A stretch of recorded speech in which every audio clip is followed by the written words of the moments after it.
Awesome. You know, we are here right now with Jason Slater. Jason, why don't you quickly introduce yourself? Hi, my name is Jason Slater. I'm the technology manager for the SmartLink team at GoJo, in Akron, Ohio. So GoJo, we are here in front of this Purell thing, and we are here for a reason. Yes. What is this thing? What are we looking at? So what we're looking at here, and this is kind of a non-standard install we did here for for Connect, but what we're looking at is our standard Purell LTX dispenser, and this is what we refer to as our activity counter. And when we talk about our hand hygiene compliance, what this really gives us is that the two pieces of basically the calculation, your numerator and your denominator. Numerator being the actual hand hygiene or hand wash, whether it's from our Purell dispensers or from our soap dispensers, and the activity traffic in and out of given areas with our activity counters, and we can get both directional ins and outs separately. And what's the use case? Like, who's using this technology?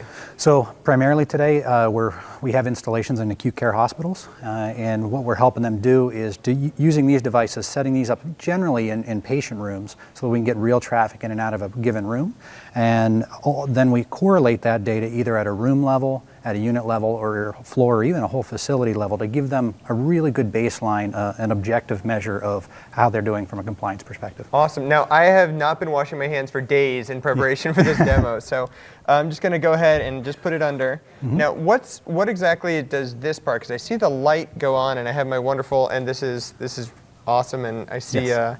Is it supposed to burn? I don't know if that's that's usual. That may be me. Yeah, dry hands sometimes with the alcohol can do that. Right.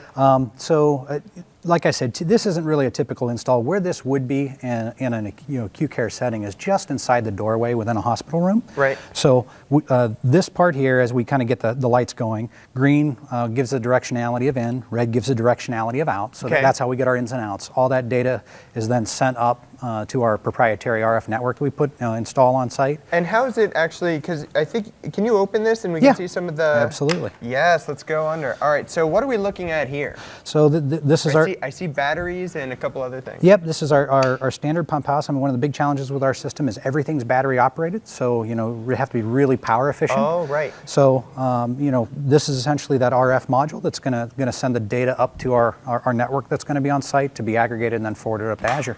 Awesome. So this sends the data, and does it send it to this? No, these are both talking to the components that are actually installed. They were installed in the keynote room this morning. Okay, so and how much data are we talking about going over the wire? Because you think about all these devices sending data in kind of real time, and multiple floors in a hospital. That ends up being a lot of data in Azure. Yeah, right now I think at last count we were in tens of thousands of devices, and we're seeing somewhere in the neighborhood of about 2 million events a day. 2 million events. Wow, that's huge. Okay. So, and really that growth is going to be exponential as we continue to get more adoption. And 2 million. And how many hospitals is this deployed on? Like, what's the hospital events ratio? Just to put you on the spot as much as possible. Yeah. I'll be honest. I don't know the number right now, but 25-ish, I would say. Okay. Yeah. So you start thinking about the volume if this rolls out to thousands of hospitals. And how do you do the data crunching once it's in the cloud? Okay. So the data comes up basically from our gateways. Gets aggregated and then sent through event hubs. Event hubs, there's some processing that goes on behind those event hubs. Stream Analytics lays on top to give us some deeper insights, and then the data lands in SQL Azure, at which point we layered on our UI and our mobile apps that people draw the data back out for. This is so cool. Now, is there a residential version instead of the commercial version, or can I buy this on Amazon? So the dispensers, yes. It's really for my kids. It's not for me, I swear. The dispensers, absolutely. The technology system is still kind of in flight, and so we're always expanding and looking to other markets and things. But today, it's really about that clinical healthcare setting. Okay, and for Microsoft employees, I think this would be a great thing to just shame them into actually washing their hands. So have you guys played with this in your company at all? Absolutely. Both our primary headquarters in Akron. We've got installs really at all of our main buildings.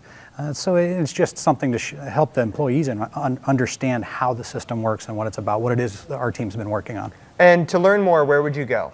GoJo.com/SmartLink. Awesome. Well, thank you so much, Jason. Now we're going to throw it back over to Seth for some more live Q&A.